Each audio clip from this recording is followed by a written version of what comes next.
విజయవాడలోని ఆ వైసీపీ నేత ఇంట్లో కేసీఆర్ 66 కోట్ల రూపాయలు దాచిపెట్టారా? ఈ అంశంపైన రేవంత్ రెడ్డి అధికారులకు ఆదేశాలు జారీ చేశారా అంటే అవుననే సమాధానం ఇస్తున్నారు కొంతమంది రాజకీయ విశ్లేషకులు. ఇక ఇదే అంశానికి సంబంధించి మనతో మాట్లాడేందుకు ప్రముఖ రాజకీయ విశ్లేషకులు కృష్ణకుమారి గారు మనతో ఉన్నారు. మేడంతో మాట్లాడదాం. మేడం నమస్తే అండి.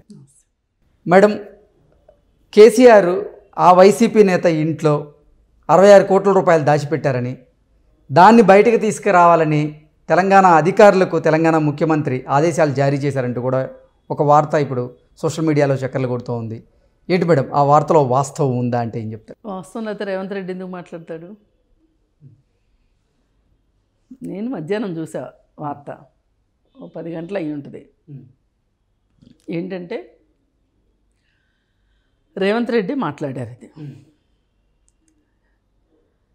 ఈయన శ్వేతపత్రం విడుదల చేశారు కదా కేటీఆర్ గారు. అప్పటి నుంచి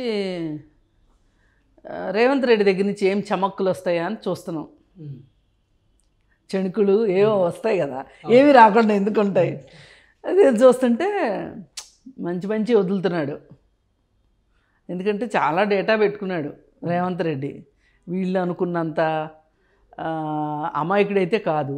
ఈ పాటికి వాళ్ళకి తెలుసు అమాయకుడు కాదని. చాలా చిట్టా ఉంది, చిత్రగుప్తుడి చిట్టా చాలా ఉంది. వరుసగా ఒక్కొక్కటి వస్తాయి బయటికి. తాజాగా వచ్చింది ఏంటి అంటే 22 ల్యాండ్ క్రూయిజర్లు వాహనాలు కొత్తవి విజయవాడలో ఉన్నాయని తెలిసింది. కేసీఆర్ గారు 22 ల్యాండ్ క్రూజర్ కొత్త వాహనాలను కొని విజయవాడలో ఉన్నాయని తెలిసింది. అయితే రేవంత్ రెడ్డి ఏమంటాడంటే, నేనేదో ఖజానా అసలే కష్టాల్లో ఉంది, రాష్ట్రం అప్పుల్లో ఉందని సహజంగా ముఖ్యమంత్రి మారగానే కొత్తది కొనుక్కుంటారా అని అడుగుతారు.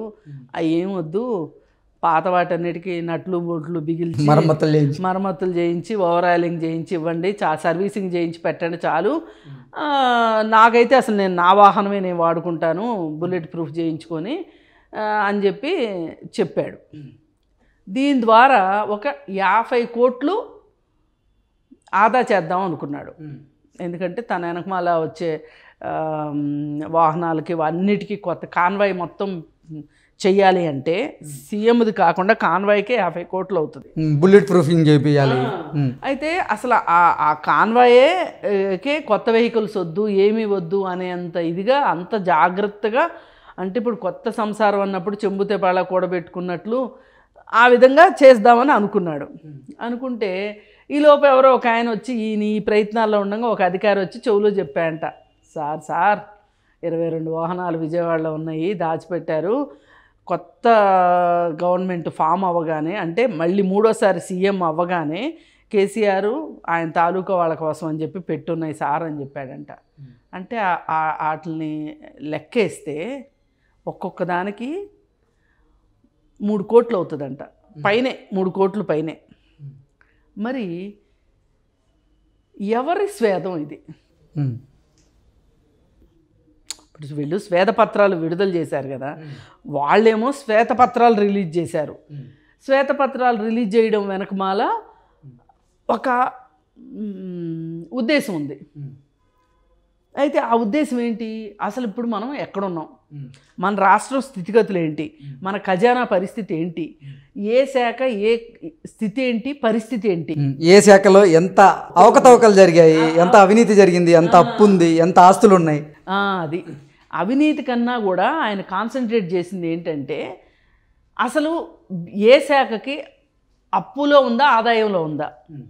అవకతవకల సంగతి తర్వాత, ఇప్పటికిప్పుడు అవకతవకలు తేలవు. అసలు ఒక విద్యాశాఖ ఉంది, ఈ విద్యాశాఖకి ఎంత అవసరము, ఇప్పటికిప్పుడు మనం విద్యాశాఖలో ఏం చెయ్యాలి, అలాగే పంచాయతీరాజ్ శాఖ, అట్లాగే రోడ్స్ అండ్ బిల్డింగ్స్, ఏదన్నా కానీ అంటే అంచనా కోసం శ్వేతపత్రం. అంతేగాని మీరు చేతగానోళ్ళు గుమ్మడికాయలు దొంగ ఎవరంటే భుజాలు తడువుకున్నట్టు వీళ్ళు గోలగోలు చేశారు శ్వేతపత్రాల గురించి. ఎందుకు అన్నాడు, ఏంటి ఇచ్చిన హామీలని చేయకుండా ఎగ్గొట్టడం కోసం శ్వేతపత్రాలు విడుదల చేస్తున్నాడు, అది ఇది అని చెప్పి మాట్లాడారు. అసలు మొదటగా కేటీఆర్ను హరీష్ రావు చేసిన తప్పు ఏంటంటే,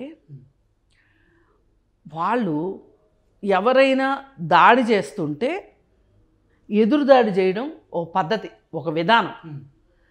వీళ్ళు ఎక్కడ దాడి చేస్తారోనని కాంగ్రెస్ వాళ్ళు, గెలిచిన పార్టీ వాళ్ళు వీళ్ళు ఎదురుదాడి చేయడం మొదలెట్టారు.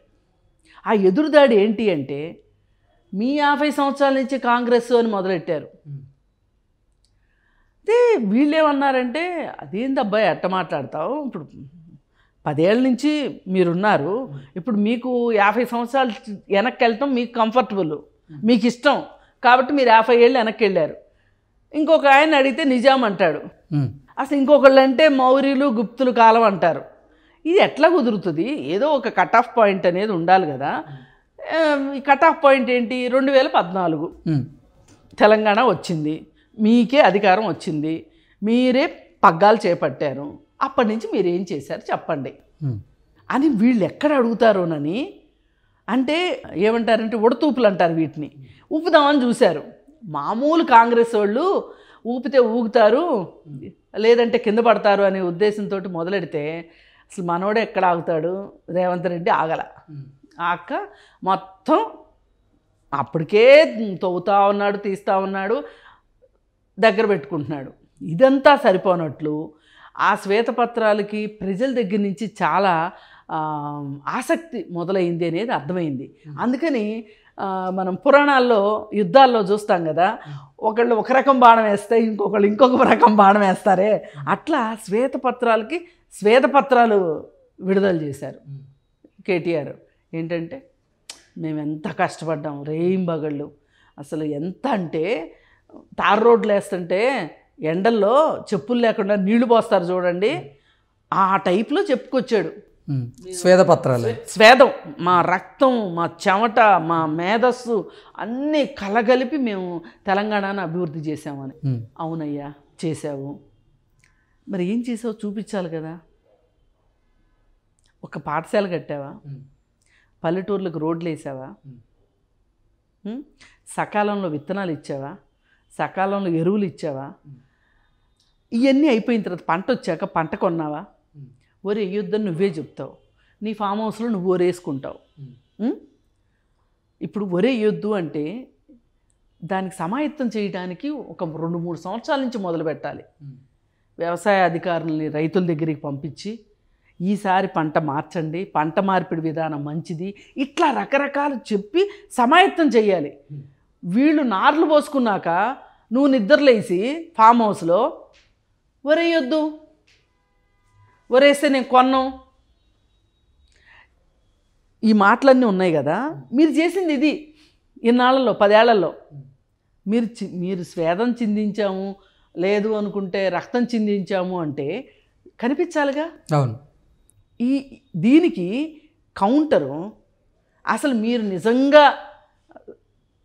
స్వేదమే చిందించారు అనుకుందాం, మరి ఇంత స్వేదము ఇంత రక్తము చిందించి మీరు అప్పులు కదా చేశారు, ఈ అప్పులు తీర్చడానికి తెలంగాణ ప్రజలు స్వేదం అవసరం అవుతుంది, అవసరమైతే రక్తం అవసరం అవుతుంది అని రేవంత్ రెడ్డి చెప్పాడు.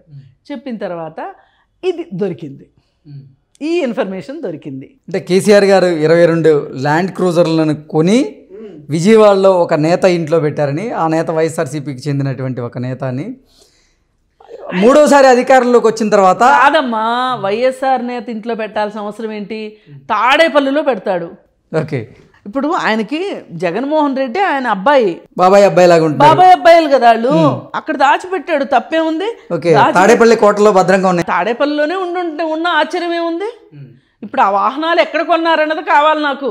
విజయవాడలో ఉన్నాయని చెప్తున్నారు, తాడేపల్లిలో ఉన్నాయా, రోడ్డు మీద ఉన్నాయా, ఆటోనగర్లో ఉన్నాయా, స్క్రాప్లో ఉన్నాయా, నాకు సంబంధం లేదు. ఎక్కడ కొన్నారన్నది కావాలి. ఎందుకు కావాలి ఎక్కడ కొన్నారన్నది? ఎక్కడ ఇన్వాయిస్ రైజ్ చేస్తే అక్కడ ట్యాక్స్ అవును ఆ రాష్ట్రానికి వెళ్తుంది. అంటే ఇక్కడ ఈ ప్రజల స్వేదంతో సంపాదించిన డబ్బులు ఇక్కడ ట్యాక్స్ కూడా రావడానికి లేదా? అంటే ఎంత దుర్మార్గంగా తెలంగాణను దోపిడీ చేశారో. ఇప్పుడు ఆంధ్ర ప్రాంత పాలకుల దుర్మార్గాలకి ఈ రాష్ట్రం బలైపోయిందని చెప్పారు. ఈ ప్రాంతం, రాష్ట్రం కాదు, తెలంగాణ ప్రాంతం బలైపోయిందని చెప్పారు. చెప్పి నిజాం షుగర్ పరిస్థితి ఏంటి, దాని పరిస్థితి ఏంటి, దీని పరిస్థితి ఏంటి, ఇదేంటి అదేంటి, ఎన్ని మాట్లాడారు. మీరు నిజాం షుగర్ తెరిపించారా? సింగరేణికి చేయాల్సిన న్యాయం చేశారా? ఇప్పుడు నిన్న సిపిఐ శాసనసభలో సిపిఐ సభ్యులు చెప్తున్నారు, మనం కొత్త గనులు గనక కేటాయించుకోకపోతే ఒక 15 సంవత్సరాల్లో సింగరేణి ఉండదు అని చెప్తున్నాడు ఆయన. దాని మీద ఏమన్నా మనసు పెట్టారా? పెట్టలా. మీకు ఈ కాదు కావాల్సింది. మీకు ఎంతసేపు మీ నాయనకేమో ఫామ్ హౌసు, మీ బావకేమో మిషన్ కాకతీయ, మిషన్ భగీరథ, నీకేమో హైదరాబాదులో లింక్ రోడ్లు ఎక్కడ వేసాను, కేబుల్ బ్రిడ్జీలు ఎక్కడ కట్టాను, ఇవి మీకు కావాల్సింది. మీ ఇష్టాలేంటో మీరు క్లియర్గా చెప్పారు, ప్రజలకు అది అర్థమయ్యే మిమ్మల్ని ఇంటికి పంపించారు. ఇంకా మాట్లాడడం అనవసరం. కావాలంటే తీరిగ్గా పడక కుర్చీలో కూర్చొని ఏం తప్పులు చేశాము, ఏం చేయకుండా ఉంటే మనకు అధికారం చేజారేది కాదు, ప్రజలకి సేవ చేసి ఉండేవాళ్ళమని ఆలోచించుకుంటే బాగుంటుంది. కానీ కాంగ్రెస్ 50 ఏళ్ళ నుంచి చేసిన తప్పులు ఇంకోటి మాట్లాడే ఉపయోగం లేదు. మీరు కనీసం వాళ్ళు చేసిన తప్పుల్ని సరిదిద్దుంటే మీరు మాట్లాడటానికి ఉండేది. పైగా వాళ్ళు తప్పులే చేశారు అనుకుందాం, వాళ్ళ పాపానికి ప్రాయశ్చిత్తం తెలంగాణ ఇచ్చేశారు, ఇంకా వాళ్ళ గురించి ఏం మాట్లాడతాం? అవును, అయిపోయింది. నీ దగ్గరకు వచ్చింది, నువ్వేం చేసావు? మేడం, ఈ అంశం మీద విచారణ చేయాలని చెప్పి రేవంత్ రెడ్డి అధికారులను ఆదేశించారు. ఈ నేపథ్యంలో అధికారులు విచారణ చేసిన తర్వాత దీంట్లో నిజంగా అవినీతి అవకతవకలు జరిగాయి అని భావిస్తే కల్వకుంట్ల కుటుంబానికి అరెస్ట్ తప్పదా అంటే ఏం చెప్తారు మేడం? ఏదైనా ప్రొసీజర్ ఉంటుందండి.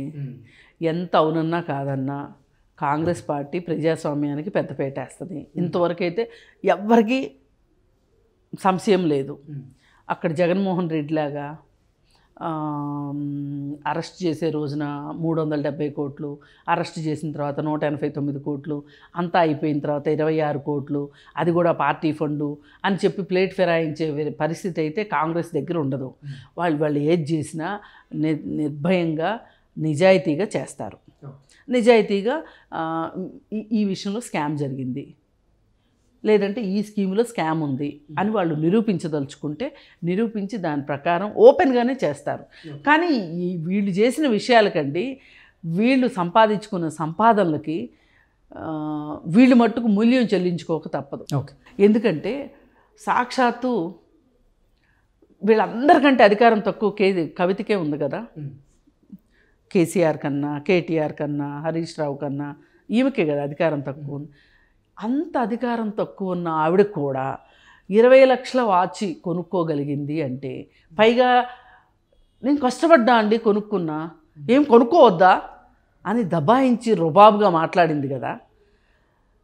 ఏ వ్యక్తికైనా ఒక 10 సంవత్సరాల క్రితం కవిత ఆర్థిక పరిస్థితి ఏంటి, ఇవాళ కవిత ఆర్థిక పరిస్థితి ఏంటి? ఒక 20 లక్షల రూపాయలు చేతి గడియారానికే వాడుకోగలిగినన్ని డబ్బులు కవిత దగ్గరికి వచ్చినాయి అంటే, ఎన్ని డబ్బులుంటే 20 లక్షల వాచి కొనుక్కుంటారు చెప్పండి? ఆ పరిస్థితికి కవితే వచ్చింది అంటే మిగతా వాళ్ళు ఇంకెంత సంపాదించుంటారు? మరి వీటిల్లో అవకతవకలు లేకుండా ఉండుంటాయా? అవకతవకలు కూడా తీస్తారు, బయటికి తీసి నయా పైసాతో సహా కక్కిస్తా అని చెప్తున్నాడు రేవంత్ రెడ్డి. కాలం కలిసి వస్తే కక్కిస్తాడు. కాలం కలిసి రావడం అంటే ఏంటంటే చట్టం, న్యాయం, ధర్మం అన్నీ వరుస ఉంటుంది కదా, దాని ప్రకారం చెయ్యాలి. ఆయన ఒక్కడనుకుంటే అయిపోదు కదా, అధికారులతో సహకారం కావాలి, చట్టాల సహకారం కావాలి, పోలీస్ సహకారం కావాలి, ఇన్వెస్టిగేషన్స్ అవ్వాలి. అన్నీ అయితే ఖచ్చితంగా కేసులు ఉంటాయి, ఉండకుండా ఏం పోవు. అసలు ఏ ఉద్దేశంతో విజయవాడలో దాచిపెట్టాల్సిన అవసరం ఏంటి? ఇంత తెలంగాణలో ఆత్మగౌరవం ఏమైపోయింది? తెలంగాణ ఆత్మగౌరవం ఎక్కడ తాకట్టు పెట్టారు? ఢిల్లీలో తాకట్టు పెడతారా అని మాట్లాడతాడు కదా కేటీఆర్ పొద్దాక. ఇప్పుడు మీ నాయన ఎక్కడ తాకట్టు పెట్టాడు? విజయవాడలో దయాల్సిన అవసరం ఏంటి?